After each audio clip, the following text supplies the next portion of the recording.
Pessoal, voltando aqui do intervalo aqui, e aí esse é o último momento que eu vou dar aula e vou deixar lá o restante para a atividade de vocês, certo? Vão avisando o pessoal aí que eu já estou online, né? Eu já mandei os links por WhatsApp, já mandei os links também lá no Google Classroom, certo? Todo mundo que está entrando aqui eu já estou admitindo aqui, né? E a gente segue na mesma sistemática. Isso aqui que nós vamos falar agora, tá? É uma espécie de explicação do que vocês vão ter que fazer em casa da contestação de prática trabalhista, certo? A gente aqui já pôde ver toda a situação, né? A gente já pôde ver a questão de como elaborar uma contestação, e aqui eu vou ajudar vocês a pontuar a própria petição inicial que nós já fizemos, né?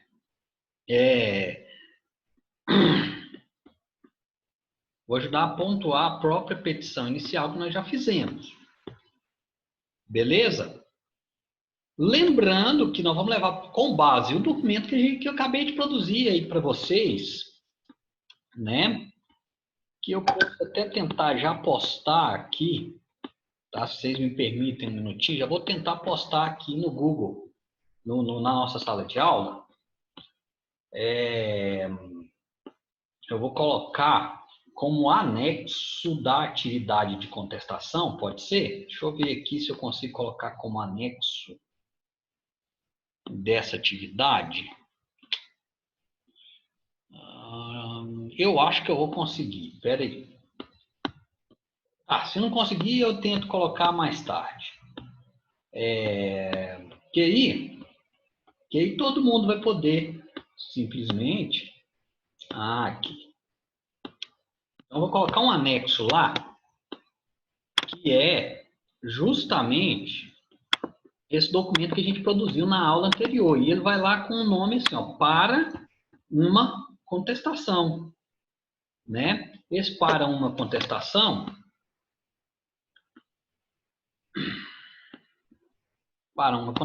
estou colocando lá como anexo já, certo? Alguns de vocês podem estar vendo a minha tela escura, mas a gente já volta.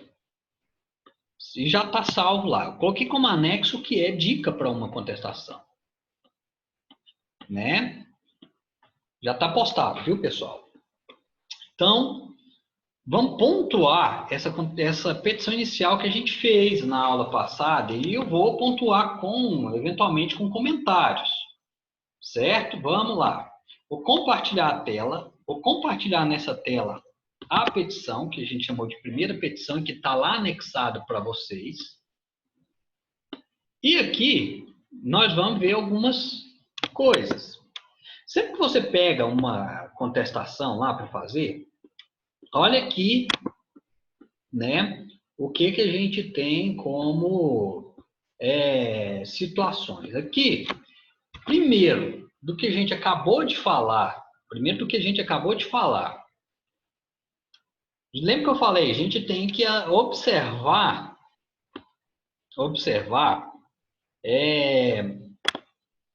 o seguinte, quando a gente fala de endereçamento, que é a competência, para contestação a gente vai usar isso aqui, tá?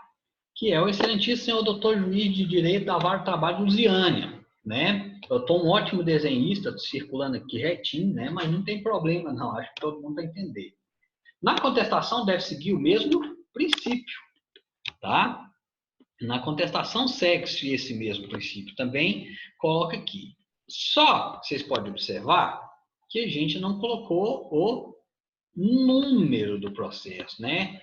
E aí, lá na contestação, a gente vai colocar autos número XXX. Isso é só como título de um pequeno apontamento, tá?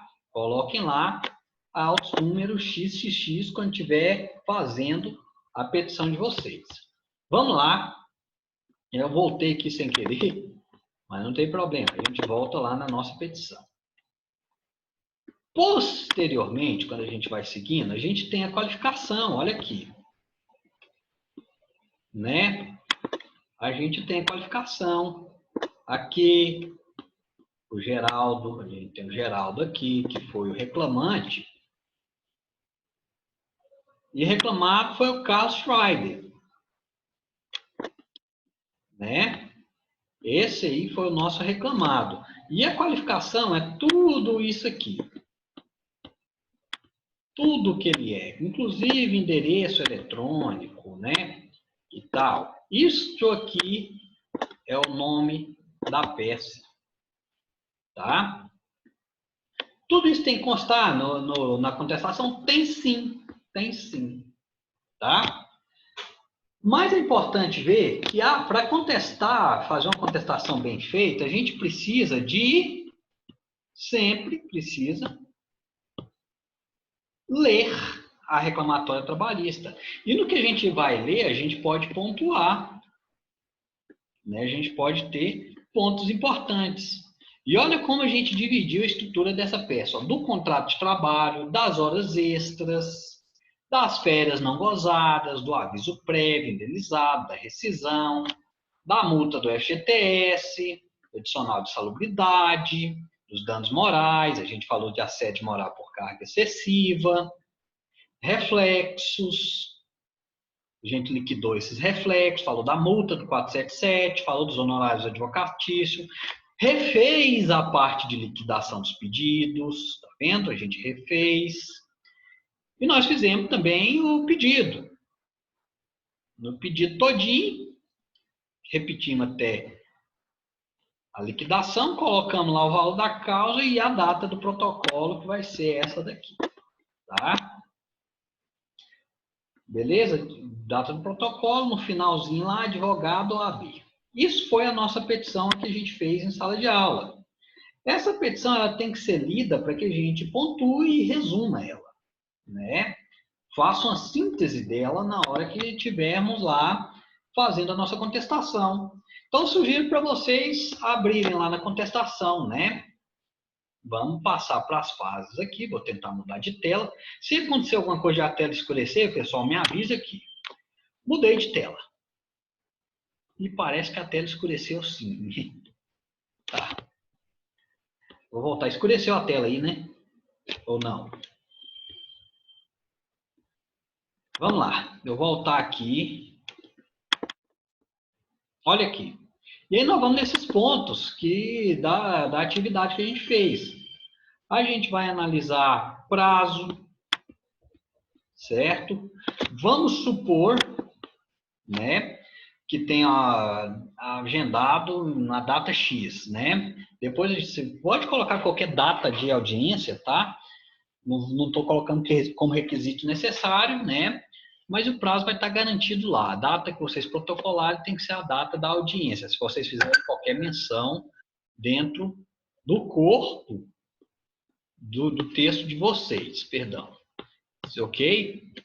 Se vocês fizerem qualquer menção lá no texto de vocês, a audiência tem que ser a mesma data do protocolo. Tá bom? Então, olha só, aí a gente vai, ó, competência, que é endereçar o mesmo juiz, certo? O que é o juiz da Vara do Trabalho de Lusiânia. Essa parte que nós não vamos ter, porque nós não estamos falando de uma situação de exceção de incompetência, depois nós vamos estudar a exceção de incompetência, vamos fazer a qualificação, e nesse ponto de qualificação, quem que vai ser o cliente de vocês? Escreva aqui no site, no chat. Quem que vai ser o cliente de vocês? Lá na petição. Vou compartilhar a tela aqui só para vocês verem. O cliente de vocês agora vai ser o Carlos Schreider. Ok? Esse vai ser o cliente de vocês. Vocês vão ter que defender este cliente. Certo? sem esquecer. Então, agora que a gente fez a petição inicial, nós vamos simplesmente defender o Carlos Schreiber. Beleza?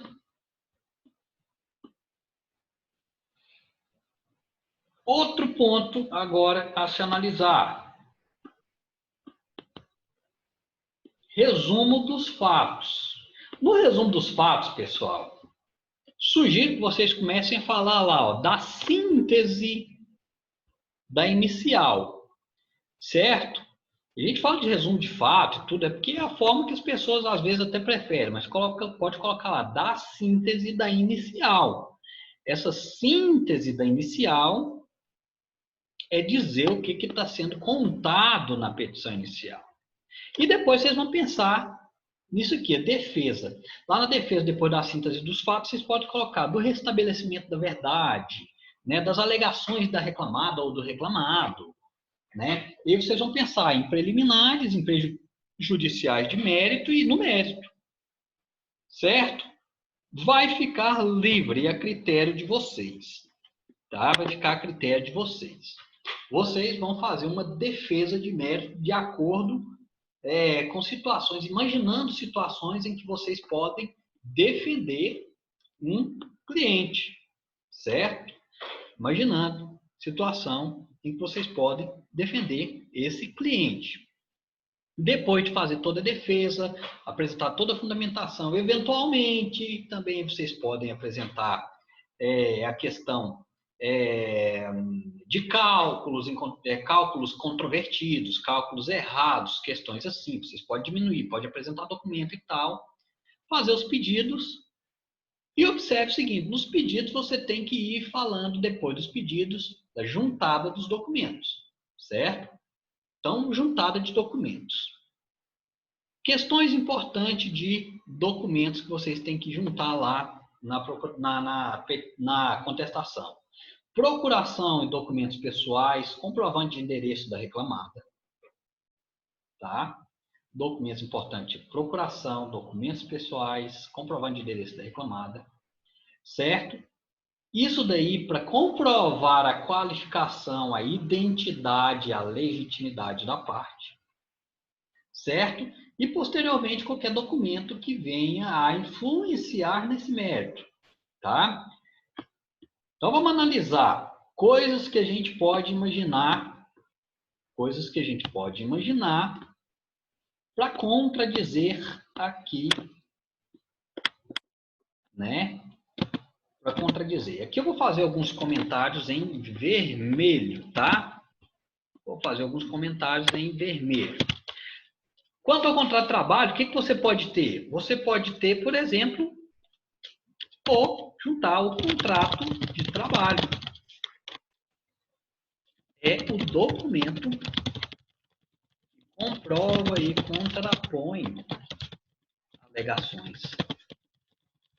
Esse contrato de trabalho é um documento que as partes têm que pode ser juntado. Então, desde o contrato de experiência até o contrato definitivo de trabalho, né? Você pode ter, certo? E aí vem lá, ó, o reclamante começou a trabalhar aquela reclamada no dia 1º de janeiro, que comprova isso aí, pode ser o contrato de trabalho, né? Então, vou colocando aqui documentos que vão comprovar isso aqui como para contestação, né? Pode ter contrato de trabalho, comprova isso aqui. Né? Foi dispensado em 1º de janeiro de 2020. Aqui você pode ter, eventualmente, um aviso de dispensa, certo? E a função de impediador você também prova pelo contrato de trabalho. Né? Então, vamos pensar. Contrato de trabalho. O direito de trabalho ele é muito objetivo assim. Eu até vou apagar aqui, porque a gente vai analisando pontos aqui, certo? Aí vamos lá. Cumprir jornada de trabalho das 7 às 18 horas. A jornada de trabalho vai estar no contrato de trabalho. O contrato fala jornada, intervalo e tal, né? De segunda a sexta, né? Cumprir 2 horas extras por dia, saindo sempre por volta das 20 horas. trabalhava aos sábados, das 7 horas às 14, também com 1 hora de intervalo de refeição. E aqui nós estamos falando de documentos que podem ser apresentados aí numa eventual contestação, e até na inicial também. Mas o que o empregador tem para isso aqui? Ó? Cartões de ponto. A empresa tem mais que... quando a empresa possui quantidade de empregados suficientes que, pelo que a lei determina a obrigatoriedade deste documento. Isso aqui comprova com cartão de ponto. Além disso, trabalhava aos domingos, né, numa frequência de uma vez por mês, entre as 7 e as 14, com uma hora de intervalo. Tudo isso aqui também é cartão. A empresa pode ter cartão de pontos. Isso aqui, imagina você fazendo uma entrevista, né? Fazendo uma entrevista com o empregador. Tudo isso você vai ter que pedir para ele. São documentos que você vai ter que analisar. Por todo esse serviço, reclamado recebia R$ 1.200 de salário base, mais R$ 800 distribuídos em horas extras e adicional de salubridade. Aqui você vai pensar em olhar, você vai analisar os recibos de salário, conhecido também como contra-cheques. Ok? Então você vai ter que analisar isso aqui. São documentos que você vai ter. E olha que o resto é repetitivo. Hora extra. Você, para contrapor as horas extras, inicialmente você, empregador, vai ter cartão de ponto. Cartão de ponto. Documento de frequência, né? Seja lá como você chamar. Né? E aí ele vem falando e tal, né? Qualquer questão que fale sobre salário. Essa questão, por exemplo, horas extras. Recibos de salário. Ok? Recibos de salário. Os recibos de salário são os documentos, né? São os documentos que a gente tem para comprovar o que foi pago, o que não foi pago e tal, certo? Das férias não gozadas, tudo isso aqui, o empregador costuma ter algumas coisas. Por exemplo, para comprovar que a pessoa tirou férias, né? Então, vou colocar aqui, aviso de férias. A empresa tem um documento que chama aviso de férias, quando ela informa o empregado que ele vai tirar férias. Esse documento aí, ele é prático, aviso de férias, né? Certo? Sendo assim, possui tanto a receber, e se a pessoa já recebeu, você contrapõe isso aqui com o recibo do pagamento das férias e do terço constitucional de férias. Né? Interessante isso aqui. E por aí vai. Né? Quando a gente chega no aviso prévio, a gente pede para o empregador também, primeiro, para comprovar que o aviso prévio foi dado com indenização ou não, a gente pede para o nosso empregador um documento que chama aviso prévio. Né? Esse documento chama, né? Ou informe, né? Melhor, comunicação de aviso prévio. Esse documento o empregador expede para o empregado, é um documento que ele tem que entregar para o empregado, certo? E aqui, para contrapor que o aviso prévio foi pago, isso aqui vai estar no TRCT, que é o termo de rescisão do trabalho. Esse documento demonstra o que foi pago de aviso prévio indenizado, se é que foi pago. O aviso prévio, comunicado de aviso prévio, comunicação de aviso prévio, para saber se o aviso prévio foi informado para o empregado, certo? Para saber se o aviso prévio simplesmente foi informado. Ok? E aí vai, rescisão. Quando a gente fala de rescisão, foi pago em rescisão ou não, a gente pede para o empregador e a gente vai analisar isso aqui no TRCT. A gente falou logo ali em cima que é o termo de rescisão do contrato de trabalho. Multa de FGTS, questões de FGTS, se foi paga, se não foi paga, a gente pede para o contador, né? A gente tem que pedir para o contador do empregador buscar o extrato vinculado, extrato da conta vinculada do FGTS do empregado.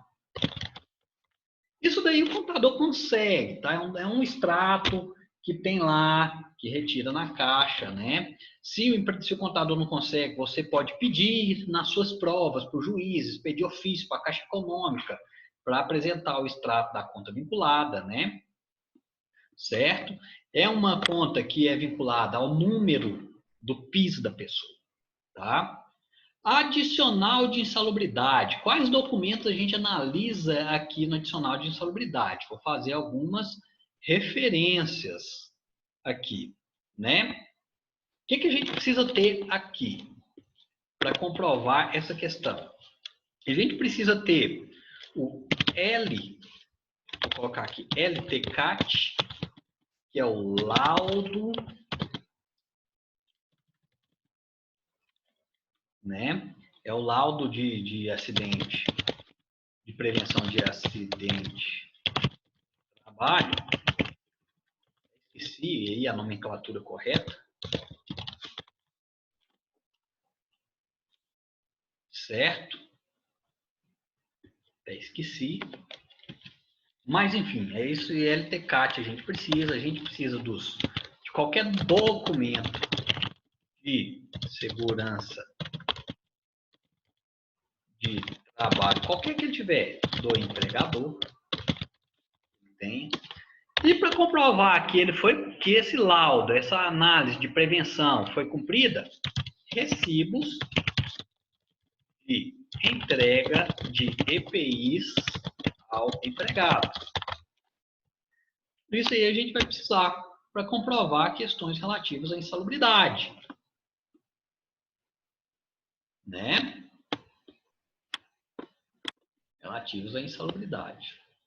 Danos morais, e isso aqui a gente não prova, não tem documento. Então, isso aqui pode ter documentos, pode até ter, né? Um documento de... A gente pode analisar documentos, né? Que a gente pode analisar o exame admissional. Também podemos analisar exame demissional, histórico de saúde da relação do trabalho,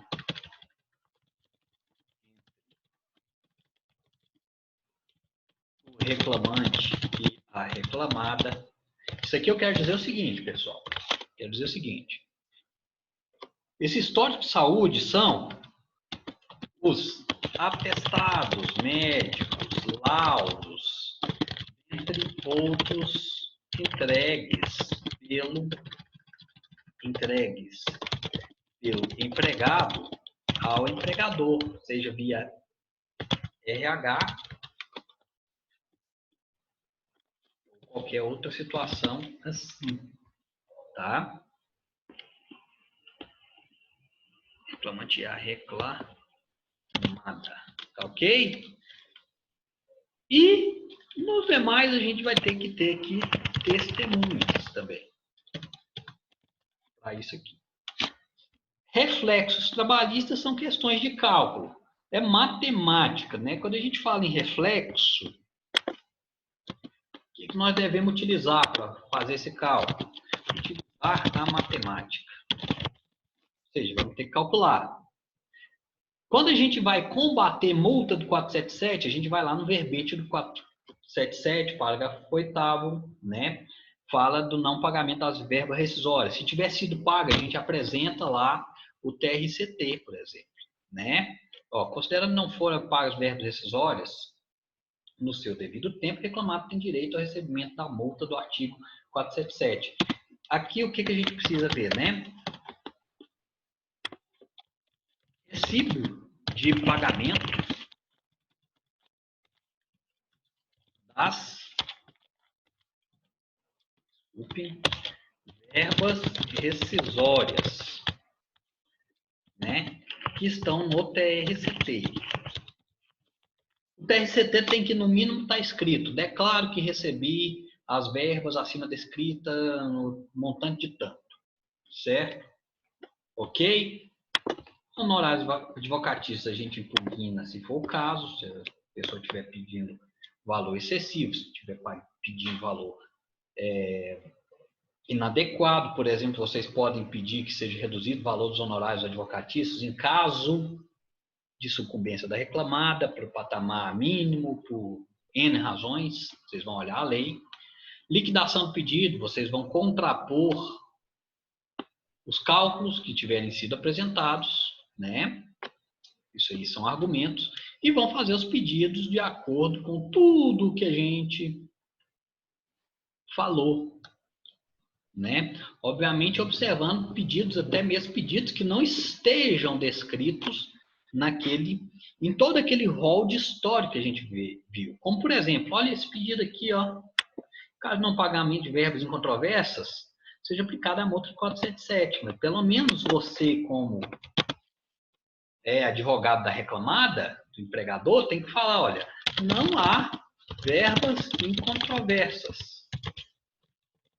Ou falar que efetuará o pagamento das verbas incontroversas em audiência, o que vai evitar a incidência dessa multa. Tá? E pedir improcedência, modificação, né, de todas as questões que você eventualmente tenha que pedir. Olha só, seja retificada a CTPS do reclamante. Você pode, se não precisar de retificar, não tiver essa obrigação, você vai falar que não precisa retificar. Isso vai depender do caso. Seja reclamado, condenado a recolhimento de INSS resultante da presente reclamatória. Se não tiver, você vai contrapor, vai juntar documento de INSS, se for o caso, né? E por aí vai. Por exemplo, quando ele pede seguro-desemprego, se o empregador tiver expedido as guias, ele tem que juntar os comprovantes de entrega dessas guias, né? O empregador, pode ser que ele tenha, né, comprovantes de entrega de guias de seguro-desemprego, né? E também, claro, na contestação a gente também tem que fazer o pedido de utilização de provas e tal, ok? Essa é a estrutura que vocês vão utilizar para fazer essa contestação. Essa é a estrutura. Nossa aula está quase acabando aqui, quase acabando, né? Tudo isso que a gente está falando aqui, eu vou postar no YouTube, vou mandar os links para vocês aí, né? Vocês vão poder rever essa aula, reanalisar, voltar lá no YouTube, vai estar postado lá para todo mundo no YouTube, qualquer pessoa, você pode mandar para qualquer pessoa também, inclusive que não seja sem ser da faculdade, isso não vai ter problema nenhum, tá? E vocês podem reanalisar a nossa aula se ficou dúvida em alguma coisa. Outra situação, se tiver dúvida que precise ser questionado ao professor, pode mandar pelo Google Classroom, pelo WhatsApp, tá? Né? Não tem problema, qualquer um dos dois eu vou responder para vocês as dúvidas que tivermos. E eu vou fixar uma data para uma primeira contestação, né? Uma primeira versão. Nós vamos fazer uma primeira versão da contestação. Tá? Então, já no início da aula que vem, nós vamos trazer, eu quero que vocês tragam para mim, mostrem para mim a contestação. Pequeno detalhe diferente da aula passada. Não é para mandar no meu e-mail, tá? É para fazer a contestação e postar no Google Classroom, isso aí até uma determinação da faculdade, tá? Posta lá no Google Classroom, eles me argumentaram os motivos disso, eu concordei, tá ok. Faço a contestação e anexem lá, cada um anexa na sua plataforma que eu vou ter acesso. E na aula que vem, na segunda-feira, a gente vai conversar, a gente vai ter um áudio aberto aqui para conversar sobre essa contestação, tá? Certo? Onde eu pretendo fazer pelo menos uma mentoria com cada um de vocês, né? Pegar um tempo específico individual, certo? Para a gente discutir a contestação que vocês apresentarem para mim, tá ok? Isso é uma questão prática. Ah, professor, vale nota? Pessoal, tenho certeza que a nota é prática, certo? A gente fala assim, o que vale é a prática, a presença, mas o professor aqui, ele está analisando, né, aquilo que ele pode pontuar. Imagina só que nós estamos num período em que nem prova nós presenciais nós vamos ter, né, por enquanto. Pode ser que essa contestação aí a gente utilize ela como avaliação, tá? Só que na prática, na matéria de prática trabalhista, nós vamos fazer um efeito ping-pong. Vocês vão mandar a petição e eu vou voltar ela com vocês, para vocês com comentário. Vamos tentar fazer a petição mais perfeita possível. Então, eventualmente, mandou para mim, eu falo assim, olha, isso aqui é melhor melhorar assim, assim, assado. Eu vou comentar e vou devolver para vocês, tá? E a gente vai melhorando essa contestação com o passar do tempo. Tá ok? Certo? Então, a gente tem aí uma semana para fazer uma contestação, de segunda até a próxima segunda. Eu vou marcar lá o horário de entrega dessa contestação. Vai ser até o início da aula, tá? Até às 7 horas. Beleza? Tá? Entreguem lá. Esteja pronto lá. Ah, não consegui, entregou em atraso. Se entregar em atraso, pode entregar também, só que eu vou ver aqui, eu consigo ver no Google Classroom se foi entregue em atraso. Tá? E aí eu avalio a situação de cada um. Tá ok? E a gente faz aí uma análise da petição de cada um de vocês. Então, pessoal, por hoje é só. Estou deixando a atividade lá. Vou colocar lá agora a data de entrega. Já anexei o material base da aula anterior, né, da aula referente a fazer a contestação, a prática, tá? E agora já são quase 9 horas. A partir de hoje já está valendo vocês fazerem essa contestação. Pessoal, se não tiver dúvida, né? Deixa eu só ver aqui. A Yara está falando assim: aquilo que não contestarmos preclui, mas se realmente for verdade, é necessário mencionar na contestação? Sim, sim, tá? Se for matéria que preclui, sim, tem que mencionar na contestação, sim, senhora, tá? Ok? Sob pena de precluir. Obviamente que a gente analisa pedidos incompatíveis e por aí vai, tá? Mas tem que analisar tudo sob pena de precluir, tá? Se alguém tiver mais alguma pergunta, pode desabilitar o áudio e perguntar, certo? Se não tiver, já vamos fechar aqui a sala de aula. Qualquer outra dúvida, pode mandar no WhatsApp, pode mandar no Google Classroom. Está valendo a partir de agora. Fez a contestação, manda para a gente lá, certo? Vou falar para vocês sobre aquilo que a gente fez na aula passada, aquela atividade da aula passada. Vocês estão de parabéns, né? É excelente, né? Vieram com excelentes argumentos, com bons argumentos. Quem mandou para mim aqui está de parabéns. Gostei bastante do desenrolar daquele trabalho. Santos pergunta, né? As verbas controversas são mencionadas na petição, mas não contestada, é isso? Isso, exatamente. Né? As verbas incontroversas são aquelas que o reclamado concorda. Então, a gente não está contestando. Quando é controverso, quando é incontroverso, o reclamado está falando, olha, ele está alegando isso e eu realmente devo a ele. Então, eu vou pagar. Se não pagar, tem multa. Tá? Se não pagar, é sujeito a multa. Certo? Deixa eu ver se tem mais alguma pergunta aqui. Santos disse ok. Paulo, ok. Aguardo vocês Até a próxima aula. Um forte abraço a todos.